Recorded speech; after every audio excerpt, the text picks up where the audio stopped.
ಹೊಲಿಗೆ ಮಾಡುತ್ತಿದ್ದಮ್ಮ. ಅದು ಒಳಗಡೆ ಚಪಾತಿ ಮಾಡಬೇಕು ಅಂತ ಹಿಟ್ನದಾಕತ್ತಿದ್ದಪ್ಪ. ಸೀದಾ ಹಿಟ್ಟು ತಂದು ಗಲ್ಲ ಕಚ್ಚಿಬಿಟ್ಟೆ. ಹಂಗೇನಿಲ್ಲ, ನೀನು ಬಂದು ಖುಷಿ ಒಳಗೆ ನನಗೆ ಗೊತ್ತೇ ಆಗಲಿಲ್ಲ. ಅದಲ್ಲಮ್ಮ ಅನ್ನೆಲ್ಲ ಕಾಣ್ತಾನಲ್ಲ.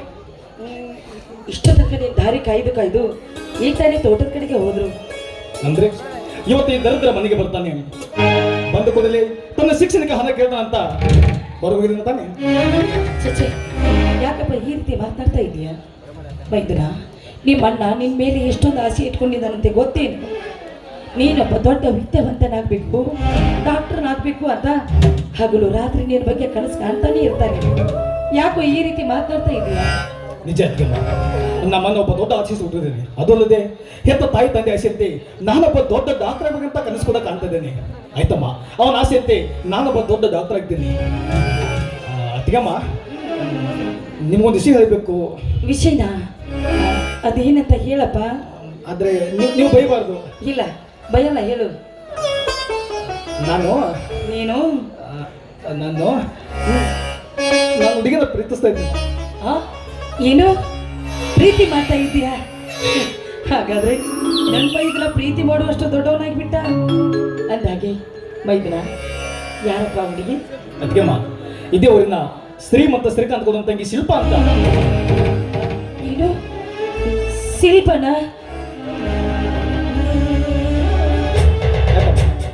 ಶಿಲ್ಪ ಅಂತ ಕೂಡ ನಿಮ್ಮ ಮಕ್ಕಳು ಸೊಪ್ಪ ಐತಲ್ಲ, ಅಂದ್ರೆ ಅವ್ರು ನಿಮಗೆ ಇಷ್ಟ ಅಲ್ವಾ?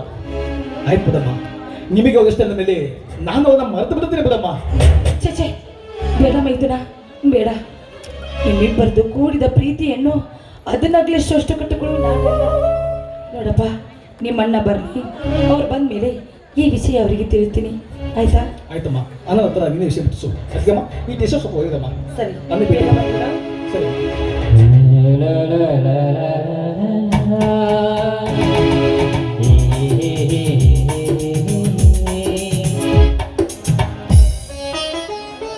ಯಾಕಪ್ಪ ಯಾವ ಬಂದೆಪ್ಪ ಬೆಂಗಳೂರಿಂದ? ಈ ಕಡೆ ಬಂದೇನ? ಚೆನ್ನಾಗಿದೆ ತಾನೆ? ಚೆನ್ನಾಗಿದ್ದೀನಿ. ಇನ್ನು ಓದಾಭ್ಯಾಸ ಚೆನ್ನಾಗಿದೆ ತಾನೆ? ಚೆನ್ನಾಗಿದೆ ಅಣ್ಣ. ಆದ್ರೆ ನೀನು ಅನ್ಕೊಂಡಾಗಿ ನಾನೊಬ್ಬ ದೊಡ್ಡ ಡಾಕ್ಟರ್ ಆಗಬೇಕಾದ್ರೆ ನನಗೀಗ ಅರ್ಜೆಂಟಾಗಿ 10 ಲಕ್ಷ ಹಣ ಬೇಕಣ್ಣ. ಅಯ್ಯೋ ದೇವಿ, ಏನಂತ ಮಾಡೋದು? 10 ಲಕ್ಷ ಹಣ. ನಾನೀಗ ಹಣ ತಯಾರು ಮಾಡ್ತಿದ್ರೆ ಎಲ್ಲಿ ನನ್ನ ತಮ್ಮನ ಓದಿ ನಿಂತು ಬಿಡುತ್ತೋ ಏನೋ. ನನ್ನ ತಂದೆ ತಾಯಿ ಕೊಟ್ಟ ಮಾತು ಇಲ್ಲ, ನಾನು ಹೇಗಾದರೂ ಮಾಡಿ ಹಣದ ವ್ಯವಸ್ಥೆ ಮಾಡಲೇಬೇಕು. ಆ 10 ಲಕ್ಷ ರೂಪಾಯಿ ಹಣವನ್ನು ನಾನು ಹೇಗಾದರೂ ಮಾಡಿ ವ್ಯವಸ್ಥೆ ಮಾಡ್ತಾ ನಿನ್ನ ಓದೋದು ಮಾತ್ರ ನಿಲ್ಲಿಸ್ಬಾರ್ದು ಅಂತ ಮಾಡಿ. ಇದೇನಲ್ಲ, ದಿನ ಬೆಳಗಾದ್ರೆ ಹೊಲದಲ್ಲಿ ಕೆಲಸ ಮಾಡೋ ಕೂಲಿ ಆಳುಗಳನ್ನ ನಾವು ಒಂದಲ್ಲ ಎರಡಲ್ಲ 10 ಲಕ್ಷ ಹಣ ನೀನೇಗನ ಕೊಡುತ್ತೇನೆ ನಿಮಗೆ? ಬೇಡಣ್ಣ, ನನಗೆ ಓದ್ ಸಾಕಣ್ಣ. ನಾನು ನಿನ್ನ ಜೊತೆ ನಾಳೆಂದ ಕೆಲ್ಸಕ್ಕೆ ಬಂದ್ಬಿಡ್ತೀನಣ್ಣ.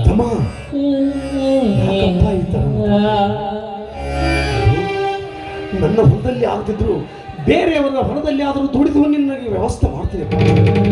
ಯಾವ ಕಾರಣಕ್ಕೂ ನಿನ್ನ ಓದು ನಿಲ್ಲಬಾರದು. ನಾನು ಹಣದ ವ್ಯವಸ್ಥೆ ಮಾಡ್ತೀನಿ.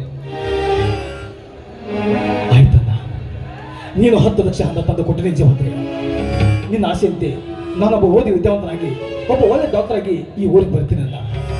ಅಣ್ಣ, ಬಂದು ತುಂಬ ಆಯ್ತಾಯ್ತು, ಹೊರಗಡೆ ಫ್ರೆಂಡ್ ಕಾಯ್ತಾ ಇದ್ದಾರೆ. ಅಲ್ಲಪ್ಪ, ಈಗ ತಾನೇ ಬಂದಿದ್ಯಾ, ಸ್ವಲ್ಪ ಸ್ನಾನ ಮಾಡಿ ಊಟ ಮಾಡಿ ಹೋಗಪ್ಪ. ಊಟ ಮಾಡಿ ಹೋಗು ಅಣ್ಣ. ವಾಪಸ್ ಬರ್ತಾನ, ಜಲ್ದಿ ಬರ್ತಾನ ತಮ್ಮ. ಪರಮರಾಜ,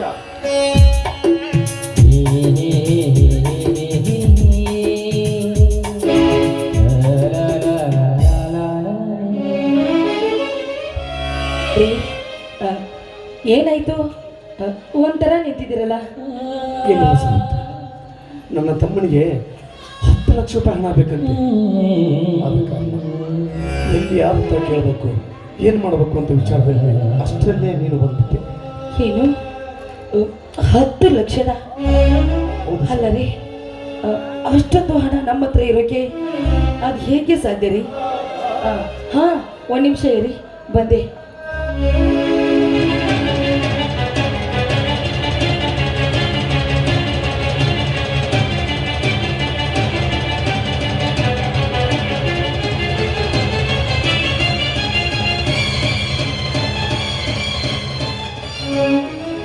ರೀ, ನನ್ನ ತವರಿನಿಂದ ಗಂಡನ ಮನೆಗೆ ಬರಬೇಕಾದ್ರೆ ನನ್ನ ತವರಿನವರು ನನಗೆ ಅಂತ ಕೊಟ್ಟಿರುವ 2 ಎಕರೆ ಆಸ್ತಿ ಪತ್ರ ಇದನ್ನು ಹಣ ಹೇಳಿ ಇಲ್ಲ ಮಾರಿ ಆದ್ರೂ ಬಿಡಿ ಮತ್ತಿನಲ್ಲಿ ನನ್ನ ಬೈದನು ದೊಡ್ಡ ವಿದ್ಯಾವಂತನಾಗಬೇಕು, ಡಾಕ್ಟರ್ನಾಗಬೇಕು.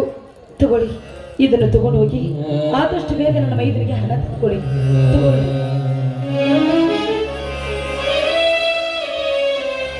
ನೆಚ್ಚಿನ ಸಾವಿತ್ರಿ, ನೆಚ್ಚಿನ ಮದುವೆಯಾಗಿ 3 ದಿನದಲ್ಲಿ ತುಂಬಿದ ಮನೆಯನ್ನು ಪ್ಯಾರ್ ಮಾಡುವ ಈ ಸಮಾಜದಲ್ಲಿ